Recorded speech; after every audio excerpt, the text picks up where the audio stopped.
like I feel like after a mushroom trip, you're changed, like, I don't want to say drastically, but notably for a few months at least.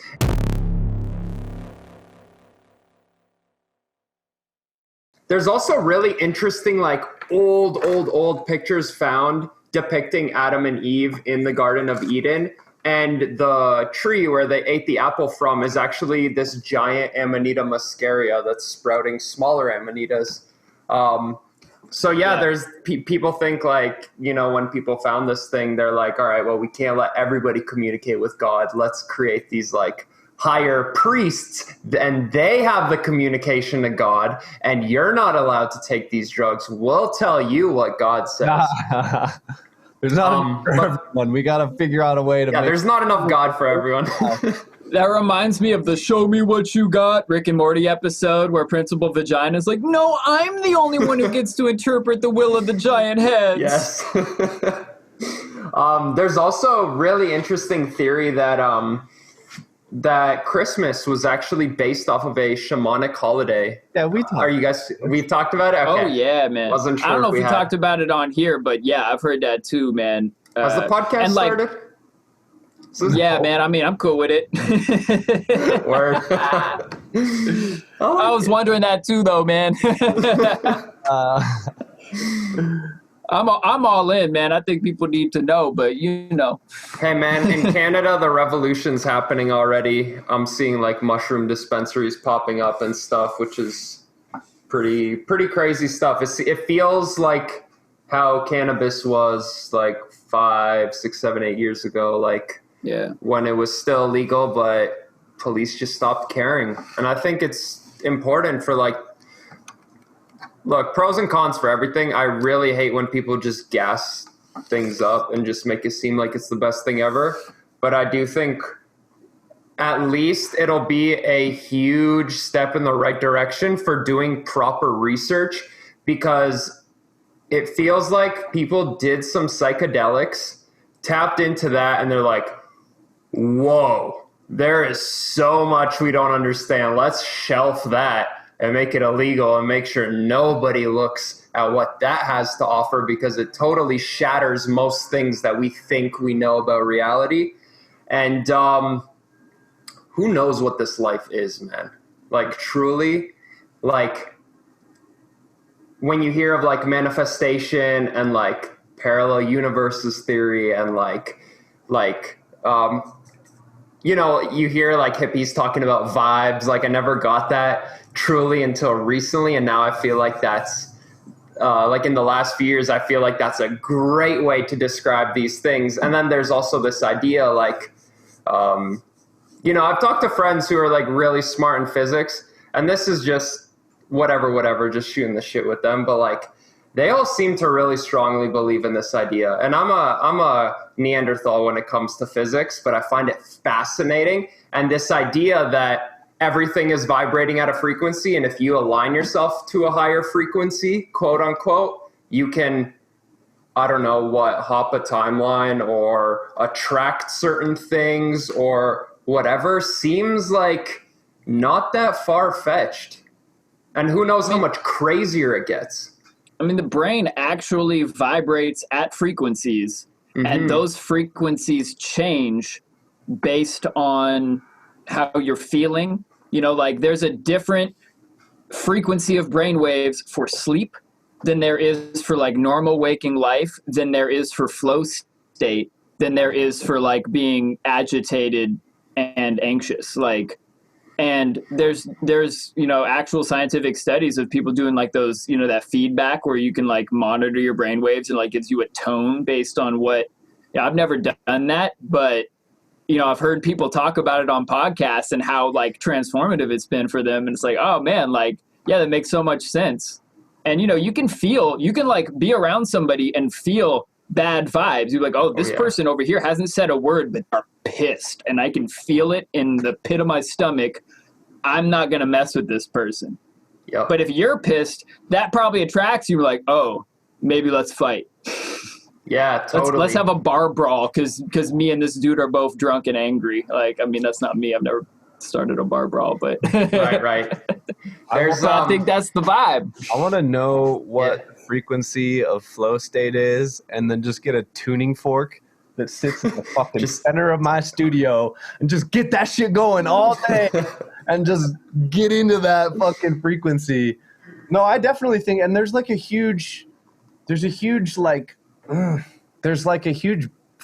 thing that I've been thinking about from time to time regarding like our ability to perceive the world around us, and our limited perception based on our five senses is just not necessarily enough of the full story. Like the reason like a gut feeling is a gut feeling is because your gut has like more receptors than like almost anywhere else in the body or something like that. Don't quote me scientifically. Yeah, no, there are a lot of neurons in the gut. Yeah, there's massive amounts of receptive potential in your gut that will likely receive those kinds of vibrations or like just senses that you can't put a finger on that are going to give you indications on things that like you don't have a physical sense to give you.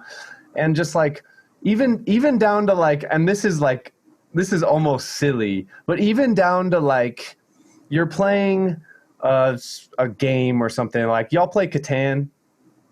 I haven't, but I know what you're talking about. Oh my God.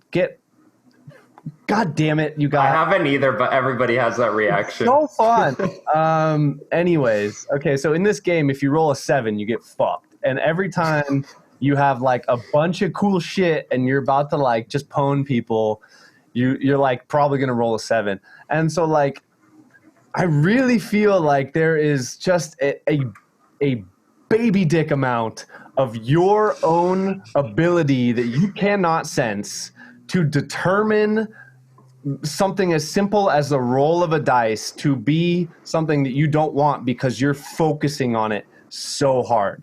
Like your own ability with the small amount of mass that you have to have some sort of perceptive ability to influence like gravity in like the smallest way. Like you'd never have a sense to be able to understand how or why that happened, but I fully think that it's possible on like a very micro scale, like maybe point like 1% of the time or something like that. Like if you're focusing hard enough on something like that, you could change the outcome.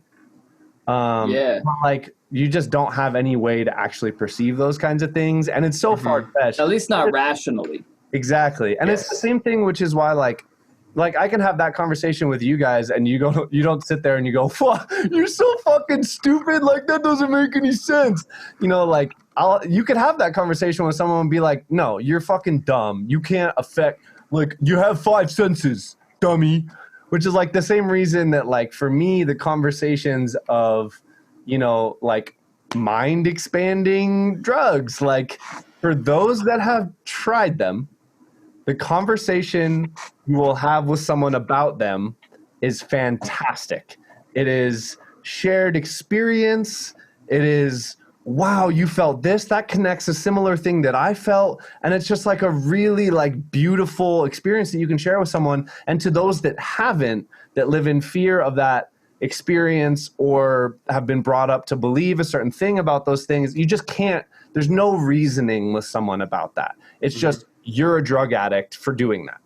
You know, so it's like tough to like put that in like a public space, in a public forum in which I know that like a lot of people would be like, wow, yeah, that's really insightful. This one thing happened to me this one time. And like, wow, I can't believe that happened to him. And like, that's a really interesting take on a similar thing that happened to me. But like, there's going to be like a certain contingent that's just like, the fuck, like, no, like, they just don't understand it and aren't willing to see that side, you know?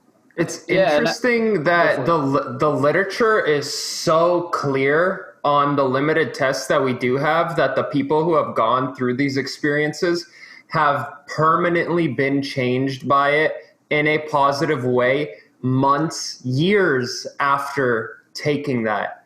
And even once that sort of, like, I feel like after a mushroom trip, you're changed, like, I don't want to say drastically, but notably for a few months at least. And even still, like thinking years back at my first mushroom trip, totally changed who I am as a person. And I know people that are listening that haven't done it are like, whatever, but it opened me up to connecting with human beings on a different level, like that whole idea of us all stemming from the same consciousness, and it's really like the moment or the collective that's alive, and we're just like individual parts of that, much like how individual Legos create the whatever Star Wars spaceship or whatever. And then years later, I come to find out that the Tibetans actually have a word for this, whatever, it's called Indra's net. And it's this idea that all consciousness are sort of connected in this net-like formation. And we're sort of like vessels channeling this one thing that is consciousness, but we're not as individual as we actually think. We're nodes on that net. Exactly. So I found that really interesting years later, that like this is like, okay. And so it kind of brings it to another point where I kind of realized like every single thought that we have, like 99% of thoughts we have been thought by people before us. So 99% of what we think really isn't unique. And Evan, you sort of touched on this. Everything really is a remix. Everything is a remix. Man, my mind's jumping all over the place because this is such a crazy topic, and like there's so much to talk about here. But I'm gonna leave it off at this. I've been reading this book by Aldous Huxley called Doors of Perception, and there's this really interesting idea that they bring up, referencing a study that was done when they like were messing around with mescaline and like seeing how it affects consciousness. And they came to conclude that our central nervous system isn't a perceiver per se. It's more so a very specified filter for a specific experience. And I can't recall if it was in this book actually, but there's this idea that like if God is, if you want to believe in God as whatever, an entity or as a higher power or as consciousness itself, if you believe that this idea of a creator, to whatever extent you want to say, is omnipotent and has this massive potential, perhaps the one thing that it's missing that is just as godlike is some sort of limitation. And so our limited like receiver of very specific inputs that we're getting that creates this experience is godlike in its own right. And maybe God is just creation in and of itself. And we love to anthropomorphize everything and make everything 3D with 2 arms, 2 legs, and a head. But, I mean, shit, like people even gave God a dick. Like, why is God male if God is everything? Chill out. Like, God is the totality. Sorry, not to cut you off. I was just going to say, I think that ties into the idea of like creation. At first I was like, how arrogant to like just assume God is a male. But I think that, and don't get me wrong, like females are more responsible with creation. I think when you look back at religion, like it's easy to point out like the sort of negatives of it. But I think there was this very strong like admiration for the divine masculine, divine feminine, and it coming together to create. I like it. What's up, humans? It's Luke, your friendly neighborhood trap Jesus. Thank you so much for watching our videos. We appreciate you. Remember to like and subscribe to our channels. And if you have any questions or topics that we need to cover on the show, put them in the comments. Appreciate you.